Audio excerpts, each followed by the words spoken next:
오늘 말씀 제목은요, 내 얼굴을 구하기까지라고 이제 큐티인 제목하고 똑같은데요. 15절에 나와 있어요. 죄를 뉘우치고 내 얼굴을 구하기까지. 그러니까 우리가 이 하나님의 얼굴을 구한다는 것은 이제 하나님만 구한다라는 거잖아요. 이 십계명도요. 너는 나 외에 다른 신을 섬기지 말라. 그것을 원어적인 의미로 보면요, 너의 얼굴과 내 얼굴 사이에 아무것도 두지 말라, 그런 의미예요. 그런 의미로 보자면 우리가 하나님의 얼굴을 구한다라는 것은 하나님만을 주로 섬겨야 된다라는 것이죠. 정말 우리가 하나님만 섬기려면 어떻게 해야 되는지 말씀을 통해서 같이 보겠습니다. 첫 번째로요, 하나님의 얼굴을 구하기 위해서는 여호와께 정조를 지켜야 합니다. 네, 그래서 1, 2절 말씀을 보면요, 제사장들아 이를 들으라, 이스라엘 족속들아 깨달으라, 왕족들아 귀를 기울이라, 너희에게 심판이 있나니 너희가 미스바에 대하여 올무가 되며 다볼 위에 친 그물이 됨이라. 패역자가 사륙제에 깊이 빠졌으니 내가 그들을 다 벌하노라 라고 해가지고요, 1, 2절은 이 지도자들에 대한 책망이 나와 있어요. 그래서 하나님이 세 가지로 부르시잖아요. 들으라, 깨달으라, 귀를 기울이라고 말씀해주고 있는 것이에요. 말씀이 먼저 들려줘야 되는 지도자들이 있음을 보여주는 것이라고 볼 수가 있습니다. 그런데 이들이 리더들로서 참 모범이 돼야 되는데 그렇지 못하니 이제는 심판을 받을 수밖에 없다라는 것을 말씀해 주고 있는 것이에요. 그러면서 1절에 보니까요, 지역이 나와요. 여기서 두 지역이 나오는데 미스바, 다볼이라는 지역이 나옵니다. 미스바는, 이 두 지역은요, 지도자들이 바로 서 있었을 때는 영광의 장소였었어요. 그런데 지도자들이 바로 서 있지 못하니 이 장소는 음행의 장소로 바뀌게 되었다라는 것이죠. 그러니까 지도자가 서 있는 게 얼마나 중요한지 보여주는 거예요. 미스바는요, 사무엘하고 연관성이 있습니다. 사무엘이 순회하면서 영적 각성 운동을 했던 곳이에요. 그래서 미스바에서 백성들을 모아서 기도회도 했었어요. 금식하며 기도했던 곳이 미스바인 거죠. 이렇게 참 중요했던 곳이 이제는 우상 숭배하는 장소가 되었다라는 의미고요. 다볼 같은 경우는요, 사사기에 보면 드보라 또 바락 장군이 이제 연합을 하잖아요. 이때 다볼에서 대승을 거둔 곳이라고 볼 수가 있어요. 그러니까 지도자들이 바로 서 있을 때 승리의 장소가 되었다라는 거예요. 근데 이제 지도자들이 바로 서 있지 못하니 이 장소는 승리의 장소, 믿음의 장소가 아니라 음행의 장소가, 바알을 숭배하는 영적 음행지로 전락했다라는 것이에요. 이 2절에 이게 우리나라 말 성경으로는 안 나오는데요, 히브리어 성경에는요, 2절의 앞부분이 이렇게 번역이 되어 있더라고요. 뭐라고 되어 있냐면, 너희는 시딤에 파놓은 함정이다. 세번역 성경 각주에도 보니까 이렇게 나와 있더라고요. 시딤이라는 장소까지도 좀 추가가 되어 있는데, 시딤은 또 어떤 장소입니까? 이스라엘 백성들이 가나안 땅 들어가기 전에 마지막 머물렀던 장소인데, 그때 이 발람이라는 사람이 하나님의 뜻을 분명히 알았지만 발락의 그 돈의 유혹에 넘어가가지고 음행했던 장소가 나와 있기 때문에 지도자가 얼마나 중요한지의 관점으로 보자면 2절 말씀도 시딤이라는 지역도 이렇게 추가하고 있는 본문들이 있다라는 것을 말씀을 드리는 거예요. 정말 지도자가 누굽니까? 저와 여러분들이 말씀이 들리는 그 사람이 지도자가 아니겠습니까? 정말 그 사람들이 바로 서 있을 때에야만이 우리가 머물고 있는 그 모든 곳들은 믿음의 장소가 된다라는 것입니다. 그러면서 이제 3, 4절 말씀을 보면요, 에브라임은 내가 알고 이스라엘은 내게 숨기지 못하나니 에브라임아 이제 내가 음행하였고 이스라엘이 더러워졌느니라. 그들의 행위가 그들로 자기 하나님에게로 돌아가지 못하게 하나니 이는 음란한 마음이 그 속에 있어 여호와를 알지 못하는 까닭이라. 에브라임은 누구를 말합니까? 북이스라엘을 대표하는 지파인 거죠. 이것도 지도자에 대한 책임을 묻고 계시는 거예요. 야, 에브라임 지파야, 내가 다 알고 있다. 너희들이 어떤 행동을 하는지 다 우두머리 역할을 하고 있는 이들의 삶을 하나님이 지켜보고 계시는데 이들이여 우상 숭배에 미쳤다라는 것이에요. 그래서 4절에 이제 하나님께 그들의 행위가 돌아가지 못하게 만든대요. 우리가 좀 그런 생각을 해볼 수 있거든요. 4절 말씀 같은 걸 볼 때요. 아니 이거 회개하는 게 어렵나? 하나님의 심판이 코앞에 있다라고 해도 회개하면 살려주지 않을까? 그런데 하나님께 돌아가지 못한다라고 말씀해주고 있어요. 그 이유가 바로 4절에 보니까요. 음란한 마음이 그 속에 있기 때문이라는 것을 말씀해주고 있어요. 호세아 선지자가요, 이 말씀을 전할 때는요, 북이스라엘이 멸망당하기 한 30년 전부터 계속해서 이 심판의 메시지를 외쳤다라고 볼 수 있거든요. 그런데도 북이스라엘은 회개하지 않아서 멸망을 당하는데 그 이유는 음란한 마음이 있기 때문이라는 것이에요. 쉽게 말하자면요, 오랜 세월 동안 이방 종교와 가치관에 젖어서 살다 보니 이제는 여호와께 돌아가고 싶어도 돌아갈 수 없는 상황이 되었다라는 것을 말씀해주고 있는 것이에요. 정조를 지키지 못하는 것, 7절에 여호와께 정조를 지키지 못하였다라는 부분이 나오는데, 정조를 지키지 못하는 것은 다른 말로 말하자면 마음을 지키지 못하였다라는 게 아니겠습니까? 그 마음을 음란한 것들로 채우니 마음의 돌이킴이 이루어지고 있지 않다라는 것을 말씀해주고 있는 것이에요. 그래서 그 음란한 마음은요, 5절 말씀해 보니까요, 얼굴에 드러났다라고 말씀해주고 있어요.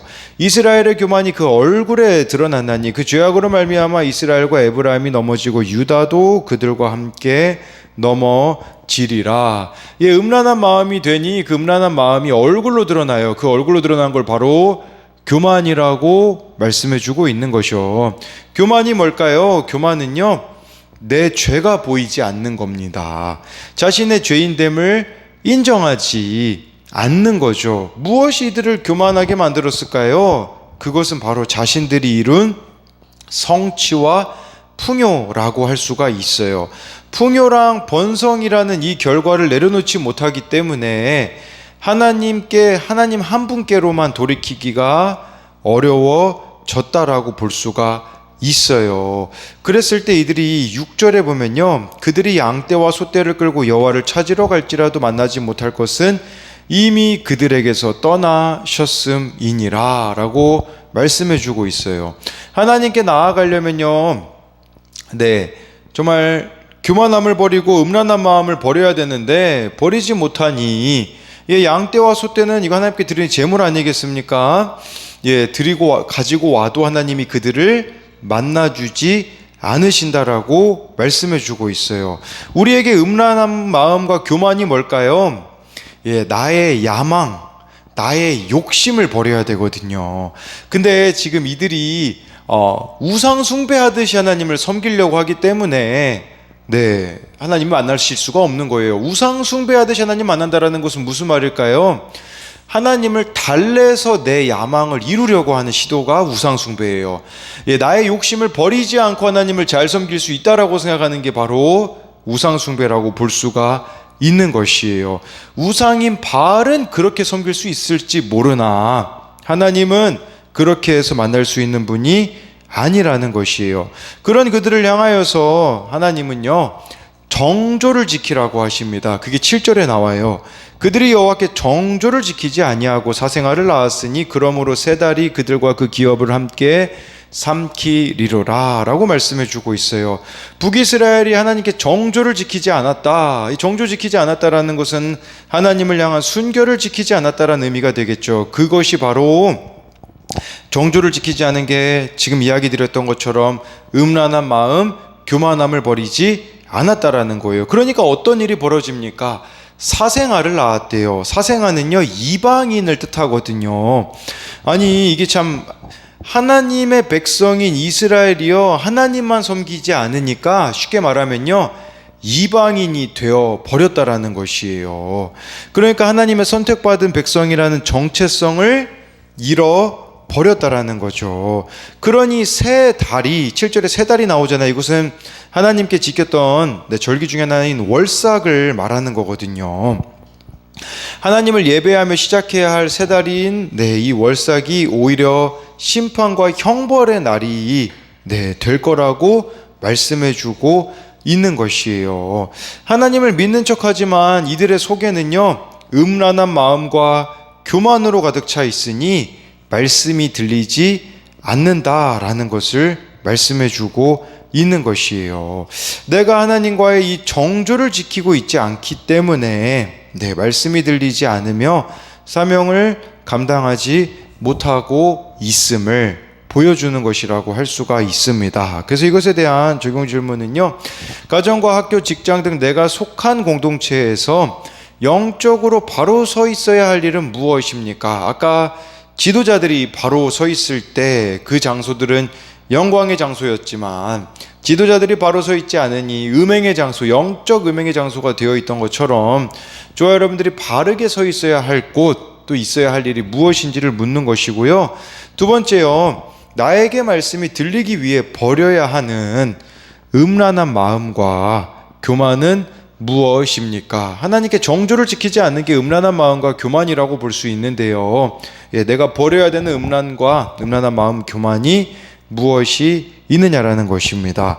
두 번째로요, 하나님의 얼굴을 구하기 위해서는요, 말씀을 따라가야 합니다. 8절부터 10절을 보면요, 너희가 기브아에서 뿔나파를 불며 라마에서 나파를 불며 베다원에서 외치기를 베냐민아 내 뒤를 쫓는다 할지어다 보라는 날에 에브라임이 황폐할 것이라 내가 이스라엘 지파 중에서 반드시 있을 일을 보였노라. 유다 지도자들은 경계표를 옮기는 자 같으니 내가 나의 진노를 그들에게 물같이 부으리라 라고 이렇게 말씀해주고 있습니다.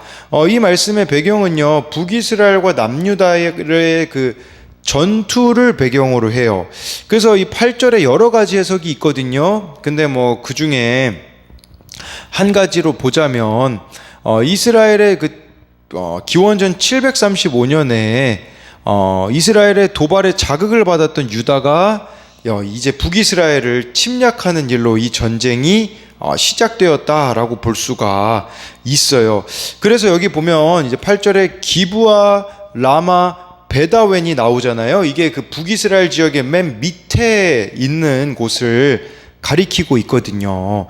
그러니까 지금 남유다가 쳐들어오고 있는 이 장소는 지금 전쟁이 벌어지고 있는 장소라고 할 수가 있어요. 지금 이 남유다가 북이스라엘을 쳐들어온다. 그것은 9절에 보니까 벌하는 날에 에브라임이 황폐할 것이다 라고 말씀해주고 있는 거죠. 그러니까 이런 관점으로 보자면 마치 하나님이 남유다를 북이스라엘 정신 차리게 하는 심판의 도구로 쓰시는 것 같은 느낌이 들잖아요. 근데 그게 아니라는 것이에요. 도찐 개찐이라는 뜻이에요. 10절이 그 의미거든요. 유다 지도자들은 경계표를 옮기는 자 같으니 라는 거. 경계표가 뭐냐면요, 하나님이 이스라엘 백성들에게 그 땅을 분배하시잖아요. 가나안 땅에 들어갔을 때 그때 경계 짓는 경계표는 경계표를 옮긴다라는 것은 남의 땅을 빼앗는 행위로 간주가 되는 것을 말하는 것이에요. 경계표가 하나님께서 이스라엘 백성들에게 땅을 나눠주시고 그걸 넘어가지 말라고 하신 것인데, 쉽게 말하면요, 남유다도 지금 탐욕과 욕망에 사로잡혀서 그 북이스라엘의 땅을 빼앗아 가려고 하고 있다라는 것이에요. 그렇다면 이 10절 말씀의 의미는 저희들에게 어떤 의미가 있겠습니까? 바로 말씀의 경계표를 옮기지 말라는 것이에요. 우리로 말하자면요, 말씀의 기준을 넘어가서는 안 된다라는 거죠. 말씀의 경계를 넘을 때 어떤 일이 벌어지겠습니까? 나도 망하고 남도 망하게 하는 길이라는 것을 가르쳐주고 있는 것이에요. 이렇게 말씀을 따라가지 않으면 어떤 일들이 벌어지게 되냐? 11절 12절에 나와 있어요. 에브라임은 사람의 명령 뒤따르기를 좋아하므로 학대를 받고 재판의 압제를 받는도다. 그러므로 내가 에브라임에게는 좀 같으며 유다 족속에게는 썩이는 것 같도다. 저와 여러분들이 말씀을 따라가지 않잖아요. 그러면요, 11절에 사람의 명령을 따라가게 되어진대요. 이 사람의 명령이라는 단어를요, 원어로 보면요, 이런 의미예요. 허무한 것을 뒤쫓아가게 된다, 그런 뜻이에요. 저와 여러분들이 말씀을 따라가지 않으면요, 허무한 것을 쫓아가게 되어지는 것이라고 볼 수가 있어요. 그렇게 되면요, 하나님의 심판을 받을 수밖에 없다라는 거죠. 그 허무한 것을 쫓아간 결과 12절에 나와 있잖아요. 내가 에브라임에게는 좀 같고 남유다 족속에게는 썩이는 것 같다고 우상을 따라간 삶의 결과가 나와 있는 거죠. 좀과 썩게 하는 것의 특징은 뭡니까? 오래 존재하지 못하게 하는 것이라는 거예요.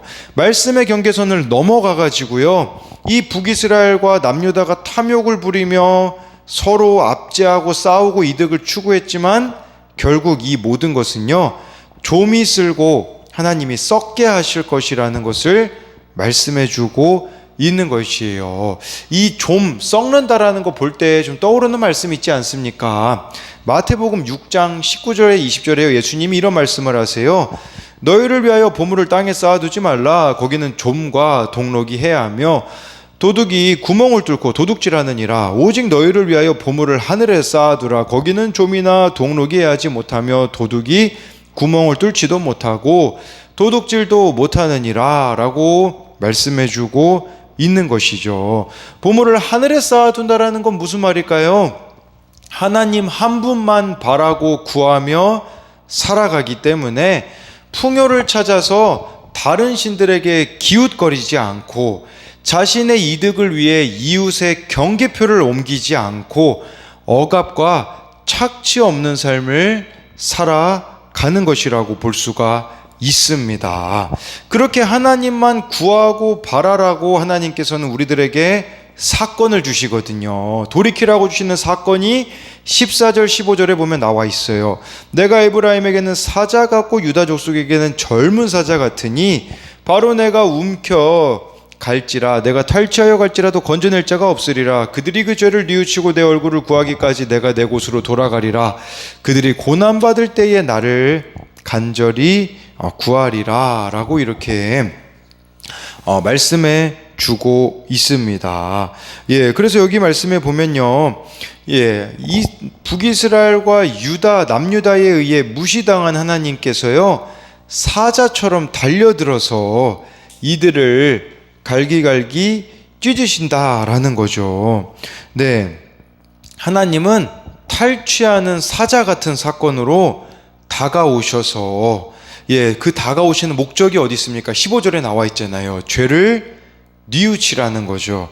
죄를 뉘우치고 이제는 하나님의 얼굴만 구하라는 것을 말씀해 주고 있는 것이에요. 그러니까 사자가 내 삶을 갈기 찢는 것과 같은, 네, 그 황폐한 사건을 허락하심으로써 회개로 돌이키기를 원하신다라는 거죠. 이게 바로 묵상간증에 보면 나와 있어요. 나를 똑 닮은 아들이라는 이 큐티인 묵상간증에 보니까요, 네, 이분이 계속해서 올라오는 세상 쾌락을 탐하는 음란한 마음의 죄책감을 느꼈지만 애써 하나님을 모른 척하고 살자 하나님은요, 저와 똑 닮은 아들을 보게 하심으로 자기 죄를 보게 하셨다고 해요. 이게 바로 황폐한 사건이거든요. 주식 투자로 가정을 이혼 위기에 처하게 한 저의 죄를 아들의 도박 중독으로 보게 하셨고요. 간음한 저의 죄를 아들의 낙태 사건으로 보여주셨습니다. 또한 수시로 음주운전을 한 저의 죄는 아들의 오토바이 사고와 재판으로 상기하게 하셨고요. 심지어 작년에는 아들로부터 마약을 투약한 사실과 도박 중독에 시달려 자해 충동이 일어난다라는 고백을 듣게 하셨습니다. 마치 네, 이렇게 탈취하는 사자와 같은 사건, 황폐한 사건으로 찾아오신 거죠. 이렇게 아들의 처절한 울부짖음을 듣고 나서야 비로소 저는 제 죄가 얼마나 크고 무서운지를 깨닫게 되었습니다. 그리고 무엇보다 하나님이 아들의 사건은 내 죄를 깨닫게 하시고자 반드시 있을 일이라고 말씀해 주시는 것 같았습니다 라고 말씀해 주고 있는 거죠. 정말 나를 똑 닮은 이 아들의 모습을 통해서 자신의 죄인됨을 인정하게 되었다라는 것을 말씀해 주는 것이 아니겠습니까? 예, 그래서요, 이것에 대한 적용 질문으로는요, 내가 지키고 있지 않는 말씀의 경계선은 무엇입니까? 아까 그 경계표를 옮기려고 하고 있는 남유다의 백성들의 모습처럼 우리도 말씀의 경계선을 내 멋대로 지금 옮기려고, 그래서 이 말씀을 그냥 말씀이 말씀하시는 대로가 기준이 돼야 되는데 그냥 내 입맛 따라 이렇게 그 경계선을 옮기고 있지 않느냐라는 거예요. 어떠한 황폐한 사건을 겪으며 비로소 내 죄를 뉘우치고 하나님을 간절히 찾게 되었습니까? 라고 해서요, 정말 저와 여러분들이 하나님의 얼굴만 구하는 자가 되기를 소망합니다.